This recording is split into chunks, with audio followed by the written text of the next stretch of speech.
So good morning everyone, I'm Giselle Bandilan and I'm with Althea Sulaiman. So today we will discuss about the quality management and tools. So our learning objectives is understand the principle of total quality management, learn about statistical process control, know what ISO standards are, and understand continuous improvement. Quality management refers to the ability of product or service to constantly meet or exceed customer requirements or expectation. Ang quality management is before nila ibigay yung product, dapat ini-ensure muna nila na maayos, tama at maganda yung produkto. And for example na lang po dito sa karenderya, syempre sinisiguro nila na malinis ang pagkain. Syempre need nila muna tikman before nila i-serve sa mga customer. Syempre magtatanong din sila ng mga feedback ng customer if okay ba yung lasa. Ibig sabihin ng quality management ang ginagawa nila para siguraduhin masaya ang customer at babalik. So the evolutions of quality management. So in 1924, Bell Telephone Laboratories introduced statistical control charts. So noong 1924, ipinakilala po yung statistical control charts para masubaybayan yung production. In 1930, H&F Dodge and H&G Romig introduced tables of sampling. Noong 1930, si Dodge and Romig, sila po ay from Bell Labs. So, sila ang gumagawa ng sampling tables. Pero noon, hindi pa po masyadong ginagamit yung tables of sampling.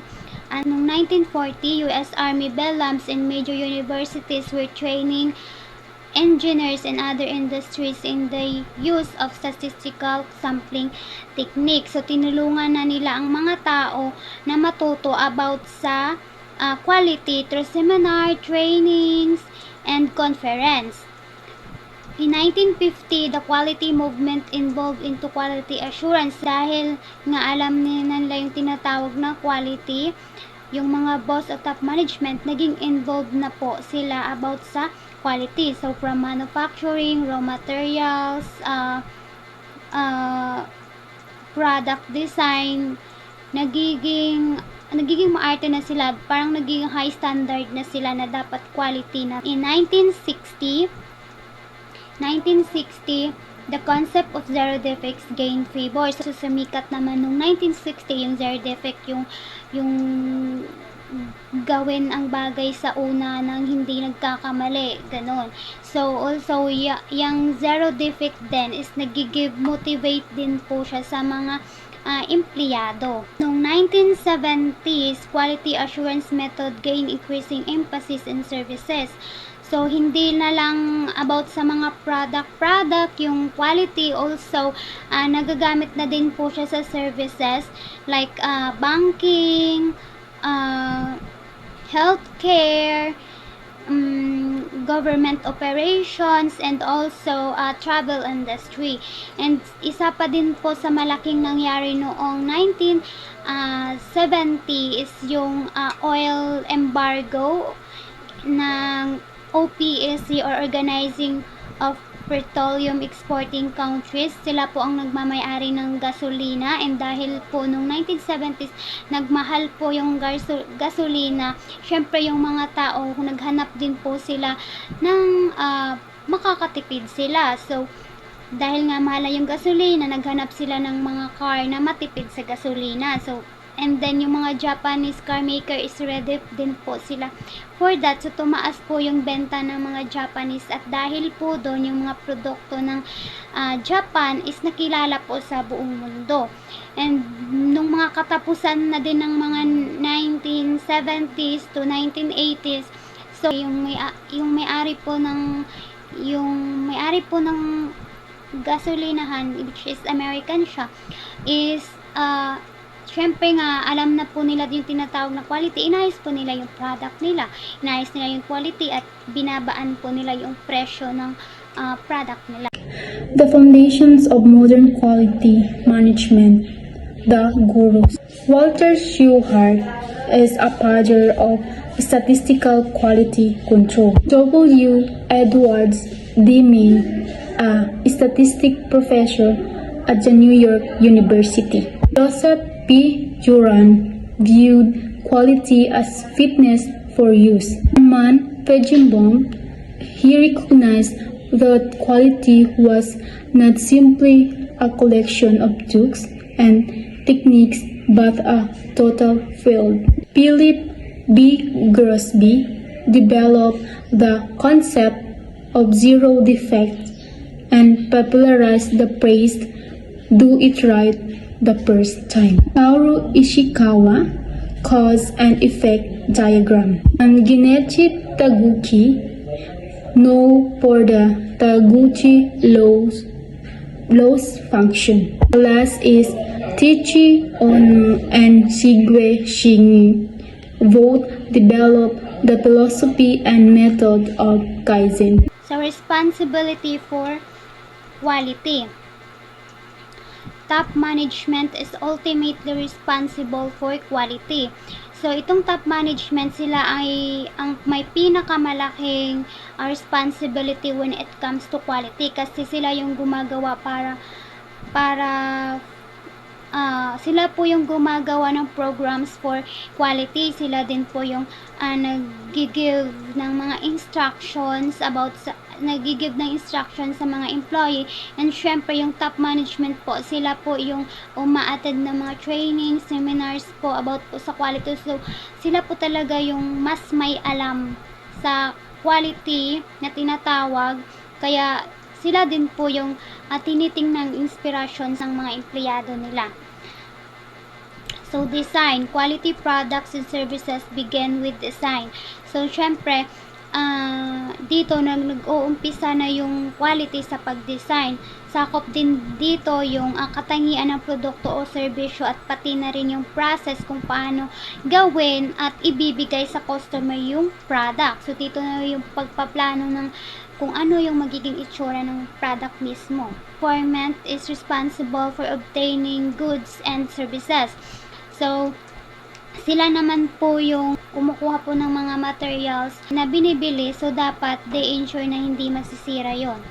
And yung products and operations, it is responsible for ensuring that process yield products and services.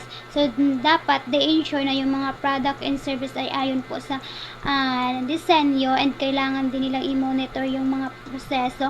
Also, sila din yung taga-ayos ng mga dahilan ng problema kung may mali. And yung quality assurance is responsible for gathering and analyzing data. So, it's all about sa pag-a-analyze ng mga data kung may mga problema. And si quality assurance din is nakikipagtulungan din po siya sa production if may mga need ayusin tungkol sa quality ng product.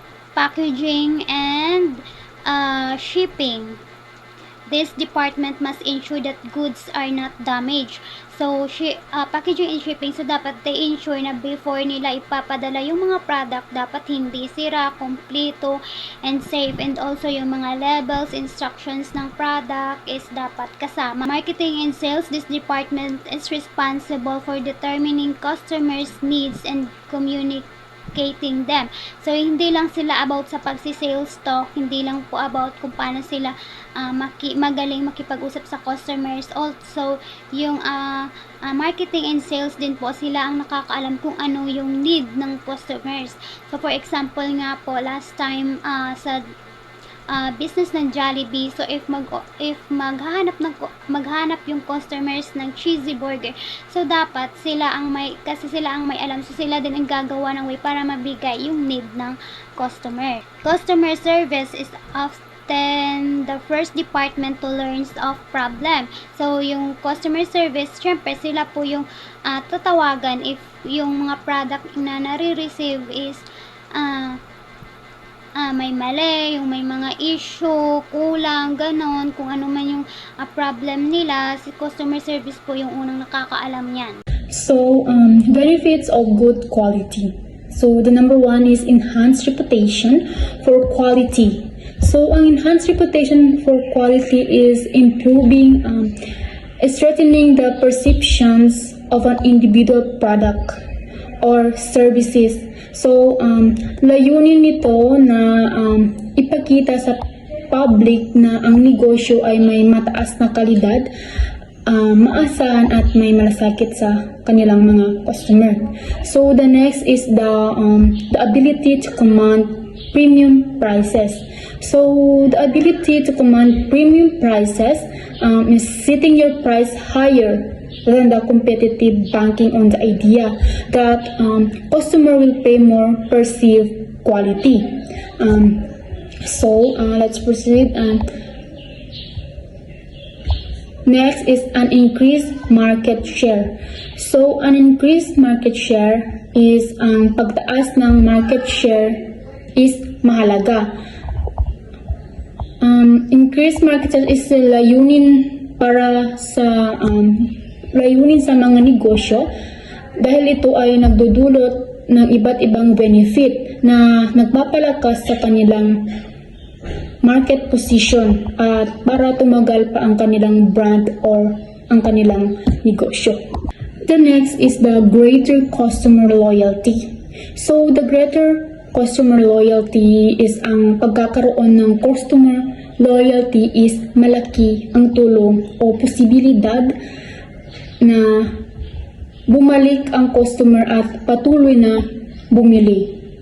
So hindi na sila kumbaga hindi na sila lipat ng ibang kumpanya or sa ibang kompetensya.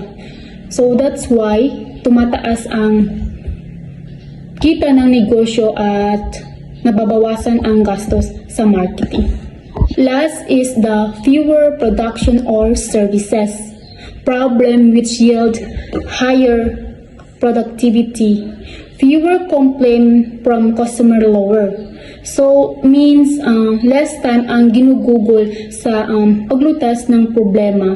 Kaya, kaya ng result ito ng increased output and improve customer satisfaction. So, this positive cycle resulting enhanced efficiency, a strong customer relationship, and mas magandang result ng negosyo. The consequences of poor quality. Loss of business, poor design, or defective product or services can result in a loss of business. Number one is the liability. So, if a product of service, if substandard quality, it may lead to legal repercussion if it is causes harm, injury, or damages. So, ang isang negosyo or ang isang company ay may obligasyon tiyakin na ang kanilang mga product or services is ligtas na gamitin ng customer or hindi magdudulot ng pinsala sa kanilang mga customer. So, if ever na mapatunayan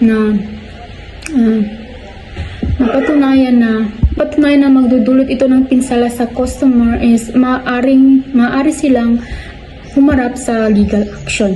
Number two is the productivity.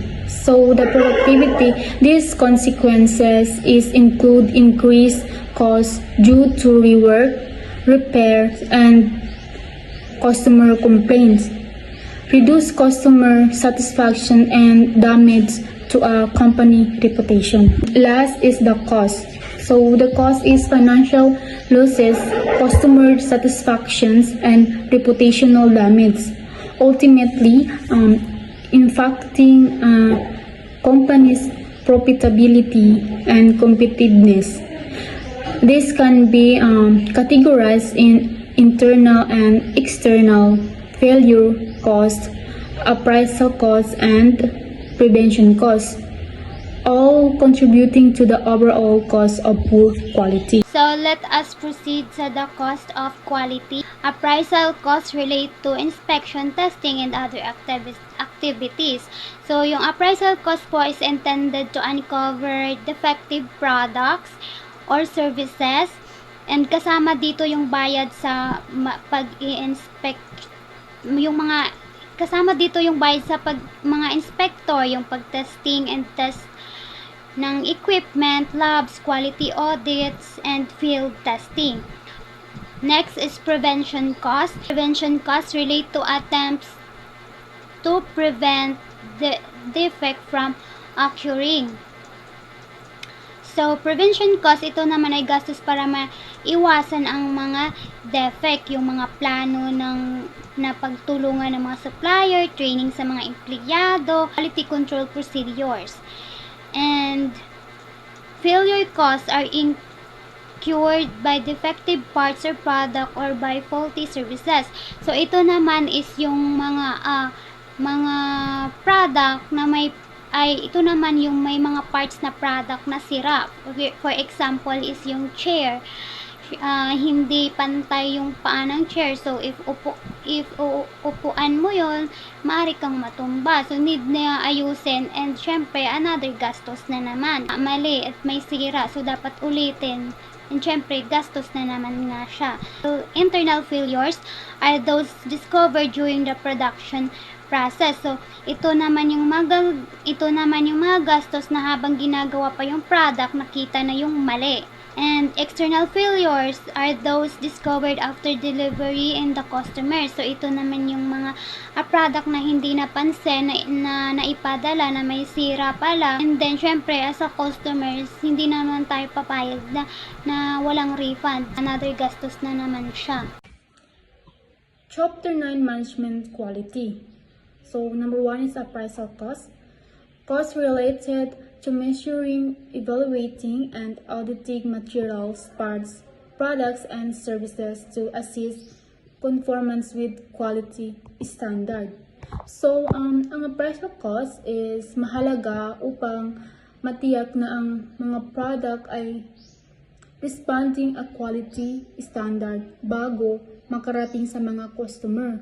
So, nagre-resulta ito para masatisfied ang mga customer and nagre-result din siya ng low cost of future mistake. So, ang example nito is ang inspection equipment, testing labs, inspectors, and interruptions of productions to take samples. So, the number 2 is prevention costs. Costs related to reducing the potential for quality problems. So, ang prevention cost is, ito naman is layunin niya is para maiwasan ang pagkakaroon ng mga problema sa quality before ito mangyari. That's why less expensive and more effective than resolving issue after they appear. Ang example nito is quality improvement programs, training, monitoring, data collection, and analysis, and design cost. Next is the internal failure cost. Costs related to defective products or services before they are delivered to customers. So, ang internal failure cost, a cost na related sa problema na natuklasan at naitama bago pa man maipadala ang product o service sa customer. So, nangyayari ito kapag ang isang company ay natuklasan ng mga issues sa quality sa loob ng kanilang proseso sa product o operation bago pa man makarating ang product sa customer. So, ang example nito is rework cost, problem solving, material and product losses, scrap and downtime. The last is external failure cost. Costs related to delivering substandard products or services to customers. So, ang external failure cost makakaapekto sa reputation ng company or sa relation nito sa customer. So, ang mga not satisfied na customer is pwedeng magdulot ng negative feedback na pwedeng mag-result ng pagbaba ng benta at pagkawala ng tiwala sa customer. Pagkawala ng tiwala sa customer brand. Bukod dito, ang mga cost na ito is maaring magdulot ng malaking financial impact sa company That's why mahalaga na maagapan at maiwasan to bago pa makarating sa customer. Principle of total quality management. One is the continuous improvement that seeks to make never-ending improvement to the process of converting inputs into outputs. Kaizen, Japanese term for continuous improvement. So the continuous improvement, Kaizen is a concept from Japan that means continuous improvement. The word Kai means change and Zen means good or improvement. Therefore, Kaizen refers to continuous improvement in all aspects of operations, from the smallest details to the entire system. Also, Kaizen aim to continuously improve through small steps taken every day, rather than waiting for being changes. Kaizen focuses on ongoing steps to improve quality, productivity, and customer satisfaction. So number 2 is the competitive benchmarking. So the competitive benchmarking is a strategic process kung saan ang company is ay kinukompare nila ang kanilang mga product or service o process laban sa kanilang mga kakumpetensya. Nakakatulong ito sa kanila para ma-identify ang areas for improvement, understand market positioning, and to develop strategies to gain a competitive edge. The number 3 is employee empowerment. So the employee empowerment is layunin nito na mabigyan ang mga empleyado ng kakayahan at kalayaan para makapagdesisyon at kumilos para sa pagpapabuti ng kanilang trabaho. Ang pagbibigay nito ay hindi lamang tungkol sa pagbibigay ng mga tools at resource, kundi pati na rin sa pagtitiwala sa kanilang kakayahan at potential.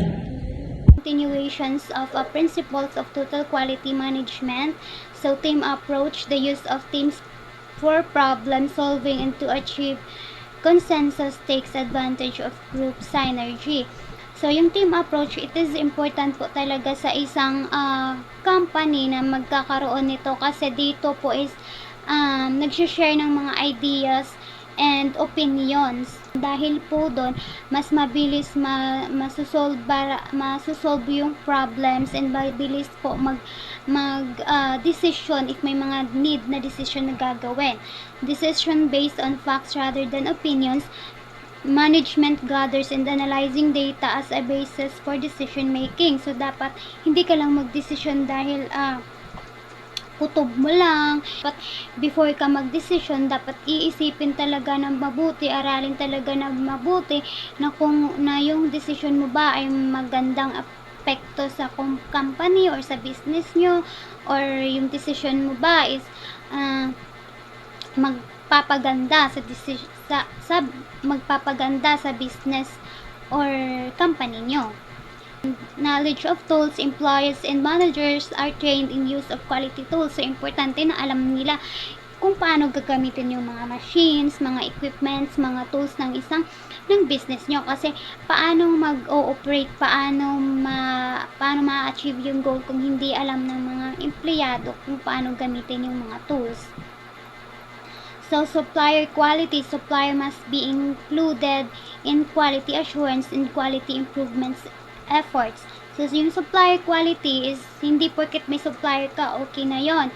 Hindi porket may taga-supply ka lang ng mga raw materials is doon na nagtatapos. Hindi. So, dapat yung mga supplier mo, dapat i-ensure mo din na good quality yung ibibigay sa'yo. And champion, TQM champion jobs to promote the value and importance of TQM. So, sila yung mga mga leader na nagpo-promote po kung gaano ka-importante yung quality when it comes sa business or sa company. And sila din also yung nagre-remind kung gaano nga po ka-importante yung quality. Quality at the source refers to philosophy of making each worker responsible for the quality of his or her work. So, kanina nga sinabi ko na yung zero defect is nagbibigay, yun po yung ginagamit na motivation or motivation ng mga empleyado. So, dito dapat lahat ng mga empleyado ay dapat maayos and quality ang paggawa and dapat gawin ng tama agad sa unang beses. So, suppliers, partners in the process and long-term relationship are encouraged. So, importante na dapat hindi mo iisipin na yung supplier is about lang sila sa pagsusupply ng mga raw materials sa'yo, pagbibigay ng mga needs mo. Dapat hindi lang yun ang iniisip mo. Dapat best friend mo sila. Kung kailangan plastikin mo sila. Kasi importante yung good relationship. And pag may good relationship ka, syempre yung supplier mas mabibigay yung mga needs mo, yung mga kailangan na materials and quality na gusto mo. Statistical process control. Number 1 is statistic, a way to collect, classify, present, and interpret number data, information expressed in numbers. The statistic it helps to monitor and control process by identifying and eliminating variation. SPC employs techniques like control charts to visualize data over time and identify trends, which can be used to make informed decisions about process improvement.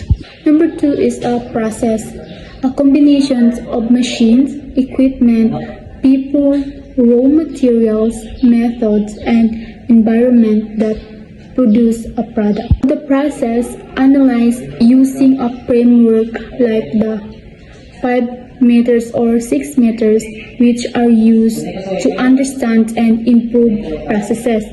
This framework helps identify potential problems and opportunities for improvements by systematically examining its elements' contribution to the process. Number 3 is control.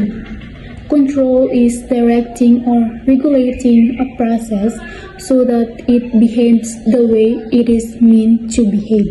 So, ang nasa baba is ang designing operation. So, figure 6.8 is control chart for percentage of free throws missed by the Orlando Magic in their first 9 games of the new season.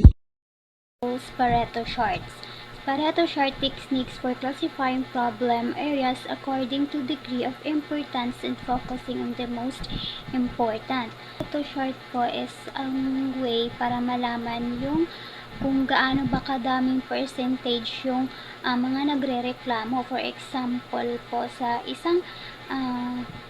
may isang tindahan ng milk tea and then nakatanggap sila ng 100 reklamo. So dapat first is alamin nila kung ilang percent ba yung mga nagrereklamo. For example, sa mabagal yung ang serbisyo is 45%, mali-mali yung order 24%, matagal dumating ang delivery 15%, hindi magalang ang staff 10% na reklamo, and walang available na toppings. And need nila yun i-classify kung saan ba mas madaming reklamo at kung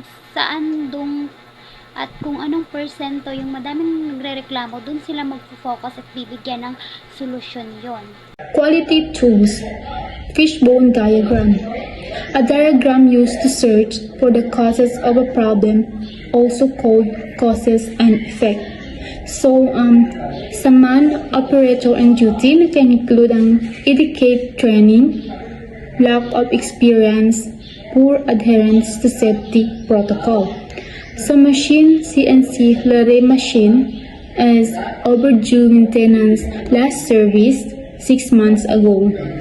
Wear and tear, mechanical failure, and sa method SOP naman is lack of clear guidelines for maintenance and operation, outdated procedure, inefficient workflow. And sa environment production line is quality of spare parts, availability and necessary tools for maintenance, and poor work condition. So, frequent machine breakdowns during production, leading to increased efficiency and increased downtime. ISO standard and certifications. So, ISO, the move towards global supply chains, has placed so much emphasis on quality that the world has united around a single quality ISO in 9000. The ISO standards encourage establishment of quality management procedures, detailed documentation for work instructions, and record keeping. So, yung ISO standard is naghe-help sila sa mga company or management na ayusin yung mga na maayos yung mga documents, proseso, and record keeping. And also, para magpatuloy yung certificate nyo is dapat inspection sila every 3 years para magpatuloy pa yung certificate nila. And then the latest modification of the standard ISO 9001 is 2015 follows structure that makes it more compatible with other management systems. So, ang latest modification po ng ISO is nung 2015. So, mas mabilis na po siya, mas easy, mas hindi po siya hassle sa ibang management. This thinking po is para maiwasan ang problema bago pa po dumating. And over 1 million certificates have been awarded to firms in 206 countries, including 30,000 in the US. So, yun po, importante po na kapag magnegosyo ka around the world, importante po na ISO certified ka. So, that's the end of our discussion. Thank you for your listening.